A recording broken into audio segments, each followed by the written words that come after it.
सभी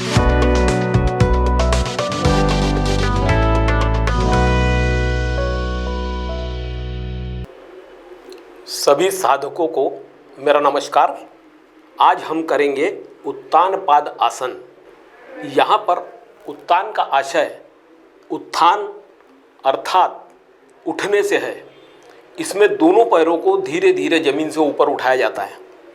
इसको करते समय पीठ के बल ज़मीन पर लेट जाएं, दोनों पंजे मिले हुए होने चाहिए, हथेलियाँ साथल अर्थात मांडी के पास भूमि से लगी हुई हो।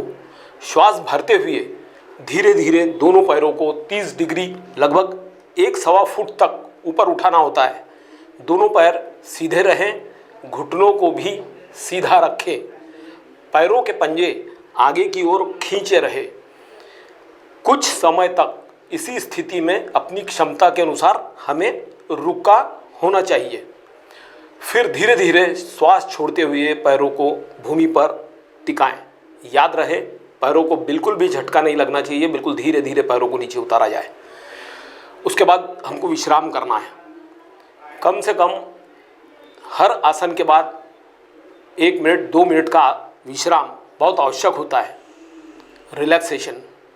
हर आसन के बाद विश्राम करना इसलिए ज़रूरी है कि जो सांस फूल जाती है उसको नॉर्मल लाने के लिए हमको विश्राम आवश्यक होता है।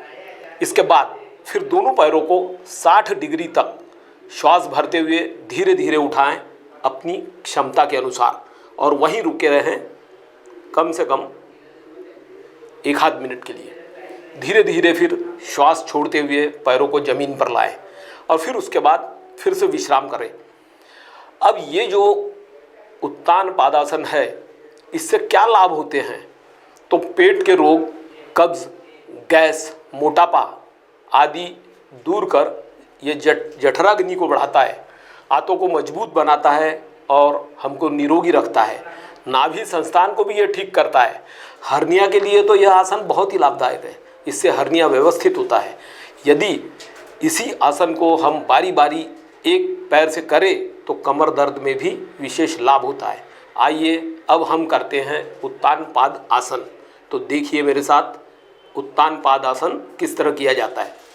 अभी हमने उत्तान पाद आसन की संपूर्ण जानकारी प्राप्त की, उससे क्या क्या लाभ होते हैं उसको समझा। अब मैं आपको उत्तान पाद आसन किस तरह से किया जाता है वो करके बताता हूँ। धीरे से ज़मीन पर लेट जाएं,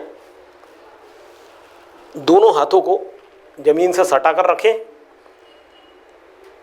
और पैरों को जोड़ कर रखते हुए धीरे धीरे इसको 30 डिग्री तक उठा कर रखें। लगभग 1 से 1.25 फीट का यह अंतर होगा और एक मिनट के लिए वहीं रुके रहें। फिर उसके बाद धीरे धीरे इसको उठाते हुए 60 डिग्री पर आएं। इतना ऊंचा रखें कि हमको हमारे घुटने दिखाई देने चाहिए। यहाँ पर भी हमको 1 मिनट के लिए रुकना है अपनी क्षमता के अनुसार। फिर धीरे धीरे पैरों को नीचे लाएं सांस छोड़ते हुए, बिल्कुल धीरे धीरे।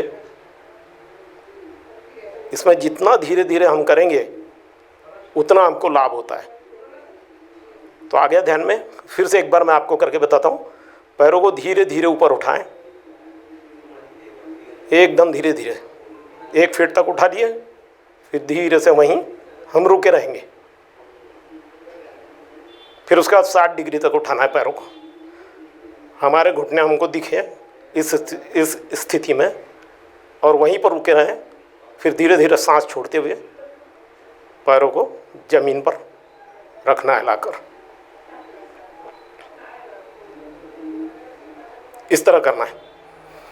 इस क्रिया को प्रतिदिन हमको 4 से 5 बार करना है ताकि उसके पर्याप्त लाभ हमें प्राप्त हो। तो आइए हम देखते हैं कि मुद्रा किस तरह से की जाती है। एक जो भी अपने हिसाब से आसन लगा लें, सिद्धासन भी हो सकता है। उंगलियों को अंगूठे को के बीच इस उंगली को इस तरह से हमें रखना है और बाकी 3 उंगलियां हमको बने जहाँ तक ही नहीं, इसको सीधी रखना है। उसी प्रकार ये दोनों इस टाइप से रहेगा। तो वायु मुद्रा है,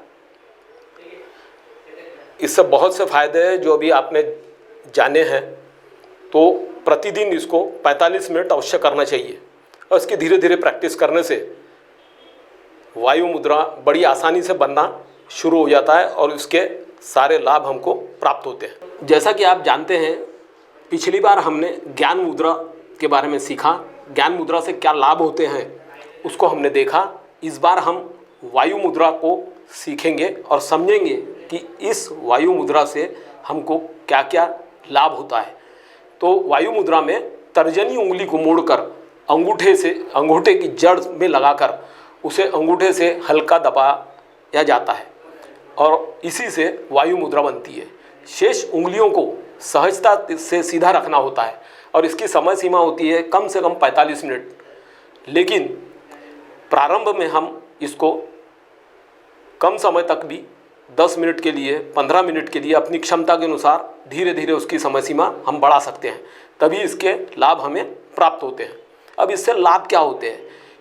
इस मुद्रा को करने से गैस, डकार, हिचकी, जी मचलाना आदि तो ठीक होते ही हैं, साथ ही इसको करने से वात रोग, गठिया, सिर का दर्द आदि जहाँ जहाँ वायु से हमको दिक्कत हो सकती है, अपने आप हाथों का कांपना या हिलना, लकवा जैसी बीमारियां भी धीरे धीरे इससे ठीक होने की संभावना बनी रहती है। किंतु ऐसे रोगी को इस मुद्रा का अधिकाधिक इस मुद्रा को करना होता है, मतलब अधिक समय तक करना होता है। 10 मिनट, 15 मिनट कभी करे नहीं करे, इससे उतना लाभ नहीं होता।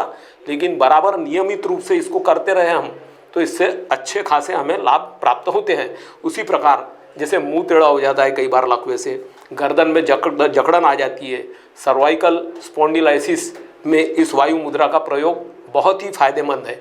घुटनों के दर्द में भी इस वायु मुद्रा का हमें विशेष लाभ होता है। तो इस वायु मुद्रा को नियमित रूप से यदि करो तो आपको अवश्य फायदे इससे आपको प्राप्त होंगे। धन्यवाद।